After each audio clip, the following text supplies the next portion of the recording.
Seorang raja terlihat marah dengan hidangan yang disuguhkan oleh para dayang istana. Sang raja marah karena sendok perak yang dia gunakan berubah menjadi hitam. Yang mana, itu artinya ada racun yang berada di dalam hidangan yang disajikan untuk raja tersebut. Sang raja yang selalu merasa khawatir akan keselamatannya, meminta kepala sekretaris istana yang bernama Du Sungjin untuk mencarikan seseorang yang berwajah sangat mirip dengannya. Sungjin pun menyanggupi permintaan sang raja tersebut. Belum lagi, raja selalu ditekan oleh para menteri yang memintanya untuk mengeksekusi kakak iparnya sendiri, Yu Jung-ho, karena dituduh berkhianat kepada raja. Setelah melakukan pencarian, akhirnya Sungjin menemukan orang yang berwajah sangat mirip dengan sang raja yang berasal dari rumah pelacuran. Sekretaris kerajaan pun membawa pria itu ke hadapan raja. Raja terkesan dengan bagaimana rupa si penyamar yang sangat mirip dengannya. Dan pada malam itu juga, si penyamar ditempatkan di dalam bilik utama raja, sementara sang raja pergi menemui selirnya yang merupakan seorang dayang, bernama An Sanggung.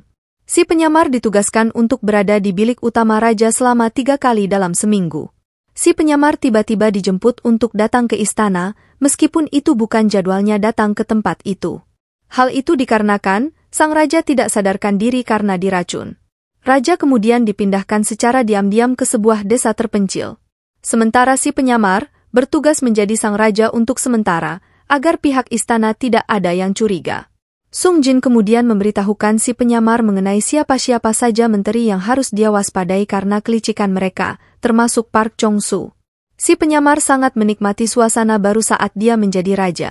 Dia bahkan merasakan pengalaman buang kotoran di hadapan para dayang. Si penyamar yang pada awalnya tidak tahu jika para dayang hanya memakan makanan sisa dari raja, memakan hidangan yang disajikan dengan lahap. Namun, setelah dia mengetahui hal itu, dia hanya makan 1 atau 2 hidangan saja, agar para dayang bisa makan. Kabar mengenai sifat raja yang berubah menjadi lebih hangat kepada para bawahannya pun tersebar ke seluruh istana. Si penyamar juga bertindak adil kepada rakyat, dengan membagi-bagikan beras kepada rakyat miskin, dan menetapkan pajak tanah bagi masyarakat yang kaya raya. Sungjin yang mendatangi tempat persembunyian raja, diberitahu oleh tabib kerajaan jika yang ada di dalam tubuh raja bukanlah racun, melainkan raja telah dibius. Dan tempat terakhir yang dikunjungi oleh sang raja adalah rumah Dayang An. Chong-su yang sedang menemui Dayang An, mendengar kabar jika Sungjin juga mencari keberadaan sang dayang. Chong-su yang tidak ingin ketahuan telah terlibat dalam pengkhianatan raja, membunuh wanita itu diam-diam. Sungjin yang datang ke rumah Dayang An, mendapati jika rumah itu kosong dan ladang bunganya telah dibakar. Terlebih lagi, Chong-su mencurigai kedekatan sang penyamar dengan Sungjin. Dia pun memerintahkan bawahannya untuk mengikuti setiap gerak-gerik Sungjin. Saat Yu Jung-ho sedang dihukum, si penyamar tiba-tiba datang dan memerintahkan penyiksaan yang dilakukan kepada kakak ratu tersebut dihentikan. Para pejabat istana yang berada di tempat itu berusaha mencegah si penyamar melakukan hal itu. Namun si penyamar tetap pada pendiriannya. Dia bahkan membebaskan Yu Jung-ho dan membersihkan namanya yang dituduh sebagai pengkhianat raja. Setelah 15 hari dirawat, raja akhirnya sadar. Dan Sungjin mengatakan kepada raja, jika An Sang-goonlah yang membius sang raja, namun wanita itu sudah tewas. Raja juga mengetahui jika Chong-su terlibat di dalam kasus itu. Raja kemudian meminta Sungjin untuk menghabisi si penyamar karena dia sudah tahu terlalu banyak mengenai masalah kerajaan. Mendengar hal itu, Sungjin terlihat bimbang.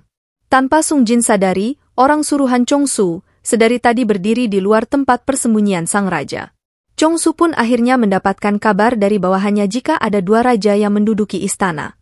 Berita itu pun akhirnya sampai ke telinga ratu. Ratu juga mendengar jika bekas luka di bahu raja telah menghilang. Ratu pun mendatangi bilik raja untuk memastikan berita itu. Dan saat dia melihat bekas luka yang ada pada bahu sang raja telah menghilang, ratu langsung mengetahui jika sosok yang ada di depannya itu bukanlah suaminya. Sang ratu kemudian memerintahkan si penyamar untuk pergi dari istana secepat mungkin sebelum dia dibunuh. Saat pihak Chong-su sedang berkumpul membahas raja palsu yang berada di istana, Sungjin menawarkan kepada si penyamar mengenai posisi sang raja. Sungjin menawarkan kepada si penyamar, jika dia memang ingin menjadi raja, maka Sungjin akan mewujudkannya. Chong-su yang datang dengan membawa seluruh pasukannya, meminta si raja palsu untuk keluar dari aula kerajaan. Dan saat raja keluar dari ruangan itu, mereka terkejut karena raja yang ada di depan mereka adalah raja yang asli dengan bekas luka yang ada di bahunya. Beberapa saat sebelumnya, Sung Jin sempat menemui sang raja di tempat persembunyiannya dan memberitahukan semua keputusan-keputusan yang sudah terjadi selama sang raja tidak ada di istana. Para pengkhianat kerajaan pun ditangkap, dan si penyamar diam-diam pergi dari kerajaan itu karena dia menolak menjadi raja, jika Sung Jin harus membunuh raja yang asli demi dirinya. Saat menaiki kapal untuk meninggalkan pulau tersebut, si penyamar didatangi oleh Sung Jin dan diberikan hormat olehnya untuk yang terakhir kali.